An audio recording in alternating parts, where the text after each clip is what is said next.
तो बेटा welcome to नूम biology. तो आज एक ऐसी चीज़ मैं आपको बताऊंगा जो मैं बहुत समय से सोच रहा था, लेकिन आज मैं उसको करने जा रहा हूँ।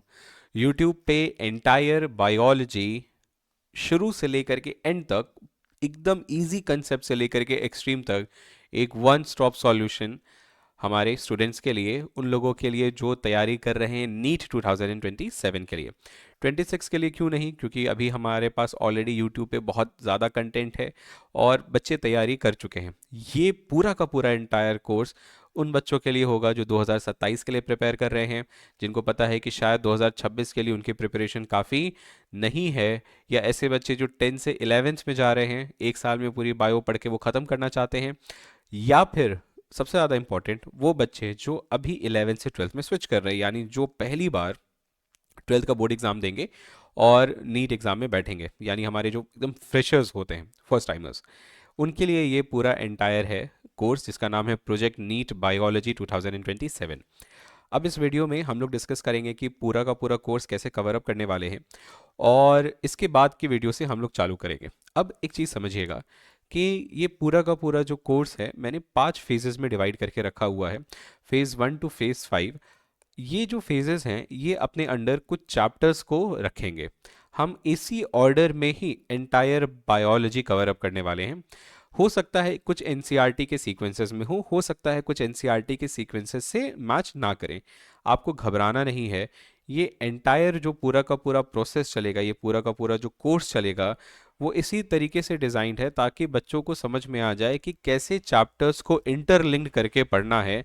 उनको ये चीज़ समझ में आ जाए कि अगर क्वेश्चन हमारे चैप्टर से बाहर से आ जाए या दो चैप्टर्स को मिला के दे दिया जाए, तो हम उसको कैसे कवर अप कर सकते हैं।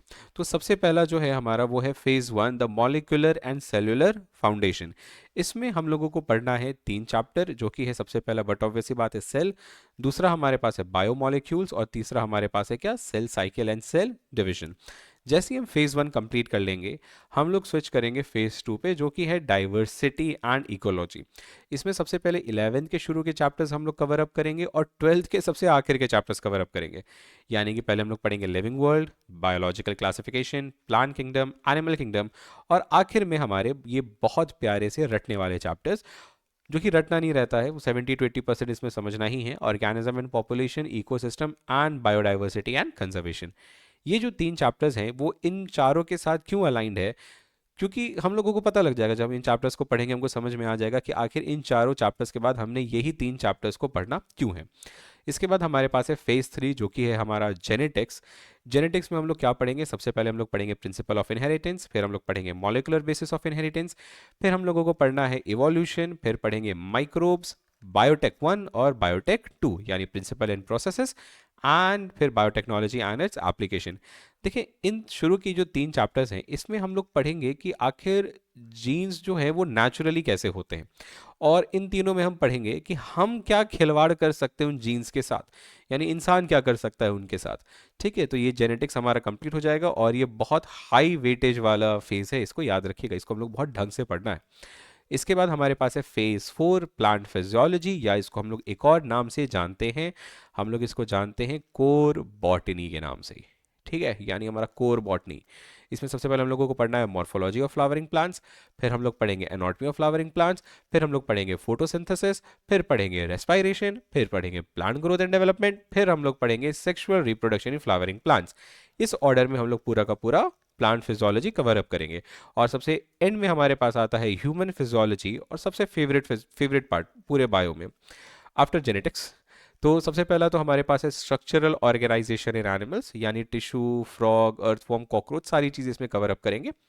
फिर हम लोग पढ़ेंगे breathing and exchange of gases, फिर हम लोग पढ़ेंगे सर्कुलेटरी यानी body fluid and circulation, excretion, locomotion, neural control and coordination, फिर पढ़ेंगे chemical control and integration, human reproduction, reproductive health, and at last human health and disease. हमारे सारे chapters इस तरीके से कवर अप हो जाएंगे। देखो, ये जो फेजेस में डिवाइड करने का मेरा मेन रीज़न क्या था कि हम लोगों को पता रहे कि जब एक छोटी छोटी चीज़ें हो जाती है ना, तो अंदर से थोड़ा सा कॉन्फिडेंस आता है कि चलो ये सारी चीज़ें हो गई। और जब हम लोग पी वाई क्यूज़ लगाते हैं तो पी वाई क्यूज़ इन्हीं के ही आसपास रहेगा। अब जैसे न्यूरल के जो सवाल होंगे ना, वो इसी में ही घूमेंगे, कहीं और नहीं घूमेंगे। ह्यूमन रिप्रोडक्शन के भी इसी में ही घूमने वाले हैं। वैसे ही सेल के उसी फेज़ में घूमेंगे, जेनेटिक्स के उसी फेज़ में घूमेंगे। अब हम आपको इस कोर्स में क्या देने वाले हैं, इसको बहुत अच्छे से समझिए। क्योंकि ये समझ में आ गया ना, तो समझ आ जाएगा कि हम क्यों ये चीज़ शुरू कर रहे हैं। क्योंकि यूट्यूब तो भरा पड़ा हुआ है वीडियो से।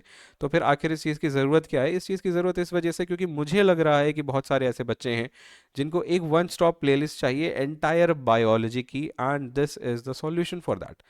तो हम लोग क्या करने वाले हैं इसमें, एक एज अ टीचर, एक प्लेलिस्ट, एक कोर्स के पर्सपेक्टिव से हम लोग कंप्लीट करेंगे एनसीईआरटी बायोलॉजी 11th और 12th पूरी की पूरी। ठीक है, शुरू से लेकर के एंड तक। Extra content beyond NCERT. अच्छा, वो एनसीईआरटी के बाहर का मतलब है कि वो चीज़ें जो एनटीए के सिलेबस में तो हैं लेकिन एनसीईआरटी में नहीं दी हुई हैं, या फिर कुछ ऐसे कंसेप्ट जो हमारे पीवाईक्यूज में तो पूछे जाते हैं लेकिन एनसीईआरटी में उसका हिंट है, आज इट इज टर्म्स नहीं दिए हुए हैं। साथ ही साथ एनसीईआरटी एग्जाम्पलर भी साइमल्टेनियसली हम लोग वीडियोज़ में कवर अप करेंगे। एग्जाम्पल के तौर पे अगर मैं आपको कोई टॉपिक पढ़ा रहा हूँ, मान लीजिए अगर मैंने आपको पढ़ाया है डीएनए रेप्लिकेशन, तो डीएनए रेप्लिकेशन में आए हुए एग्जाम्पलर में जो सवाल है मैं उसी में ही कवर अप कर दूंगा। अलग से मैं कोई वीडियो नहीं बनाऊंगा कि हाँ पहले आप ये कर लो फिर ये वाला, नहीं। सारे कंसेप्ट हम लोग एक साथ लेके चलेंगे, यानी कि इसी तरीके से पीवाईक्यूज भी रहेगा। जैसे एग्जाम्पल के तौर पे हम लोगों ने कोई भी टॉपिक पढ़ा, बायोटेक में कोई टॉपिक पढ़ लिया, एली लिलीज पढ़ लिया, या फिर पीसीआर पढ़ लिया, तो पीसीआर में आए हुए जितने भी क्वेश्चंस हैं पीवाईक्यूज के, वो हम लोग उसी वीडियो में कवर अप करेंगे। जब ये सारी चीज़ें हो जाएंगी, हमारा सिलेबस ख़त्म हो जाएगा। एक डेट मैं आपको बता देता हूँ, 31 जैन 2027 तक हमारा सिलेबस ख़त्म हो जाएगा। तो उसके बाद हम लोग चालू करेंगे मल्टीपल रिविजन साइकिल, यानी कि जो भी चैप्टर्स हैं इसी फेजेस के ऑर्डर में एक एक वीडियोस में पूरा पूरा एनसीईआरटी कवरेज। और जो हाई वेटेज वाले चैप्टर्स हैं, यानी एनसीईआरटी का वो 20% जिससे 80% क्वेश्चन आते हैं, उस पे सेपरेट वीडियोस। और फिर आपके कमेंट्स और हमारे टेलीग्राम के कन्वर्सेशन के हिसाब से जो भी वीक एरियाज हैं उस पे हम लोग अलग से वीडियोस बना करके उसको डिस्कस करेंगे, लाइव वीडियोस भी बनाएंगे। अब आपको क्या करना है इस पूरे कोर्स के साथ, उसको समझते हैं। आपको अपने नोट्स बनाने हैं खुद से, जैसे मैं वीडियोस में आपको पढ़ाता चला जाऊँ, आप साइमल्टेनियसली नोट्स बना लो। अगर आप टाइम बचाना चाहते हो, जैसे कुछ बहुत सारे ऐसे बच्चे होते हैं जो कहीं और पढ़ा रहे होते हैं, फैमिली को मदद कर रहे होते हैं, या कहीं जॉब में है, अगर आपको नोट्स को लेकर के कोई दिक्कत है तो टेलीग्राम चैनल पे मैं साइमल्टेनियसली जो मैं पढ़ाऊँगा वो नोट्स अपलोड करता रहूँगा। आप टेलीग्राम से उसको डाउनलोड कर लेना, लेक्चर के हिसाब से नंबर्स उस पर रहेंगे। ठीक है, सारे लेक्चर्स एक्टिवली देखना बहुत अच्छे से। कोशिश ये करना कि जो भी वीडियो में मैंने आपको बता दिया, अगर वीडियो के बाद आप खुद उसको समझाने लायक हो जाओ, एक एक चीज़।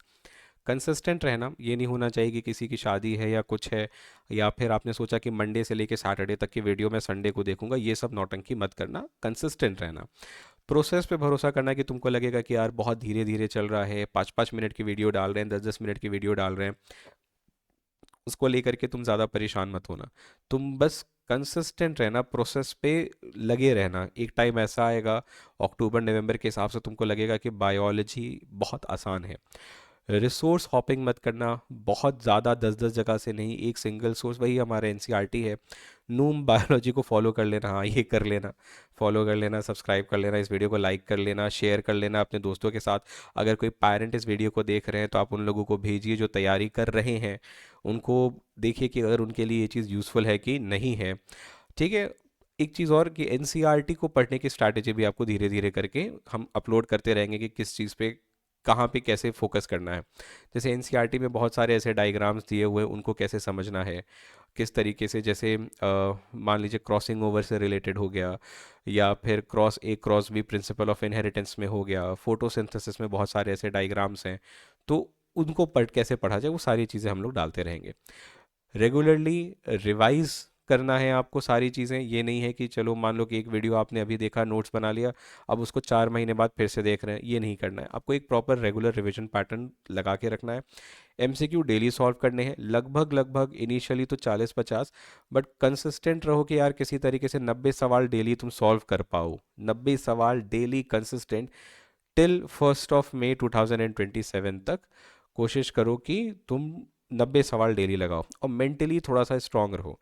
जो सोचते हैं हम वही होता है, इसको याद रखना। जब तुमने चीज़ सोचना शुरू कर दिया वो चीज़ होगा ही होगा। तो ये था प्रॉपर इंट्रोडक्शन हमारे इस प्रोजेक्ट का, जो कि है क्या, प्रोजेक्ट नीट बायोलॉजी 2027, जिसको हम लोग टारगेट लेके चल रहे हैं कि हम लोगों को ख़त्म करना है 31 जैन 2027 को। बाय गॉड ग्रेस हम लोग कोशिश करेंगे इसको ख़त्म कर लेना 31 जनवरी ही। क्यों? क्योंकि फिर बोर्ड एग्ज़ाम शुरू हो जाएंगे, बच्चों को बोर्ड एग्ज़ाम भी देना है, तो उस हिसाब से 31 January is the perfect date. अब वीडियोस कैसे आएंगे? वीडियोस आपको मिलेंगे 6 बजे, डेली शाम में 6 बजे वीडियोस मिलेंगे। इन केस अगर किसी दिन वीडियोस अपलोड नहीं होते, अगले दिन आपको 2 वीडियोस मिल जाएंगे। ये बात याद रखिएगा।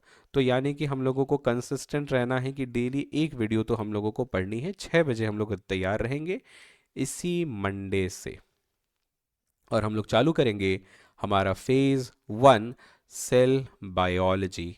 ठीक है, तब तक के लिए बेटा ऑल द बेस्ट। मिलते हैं हम लोग फिर कोर्स में।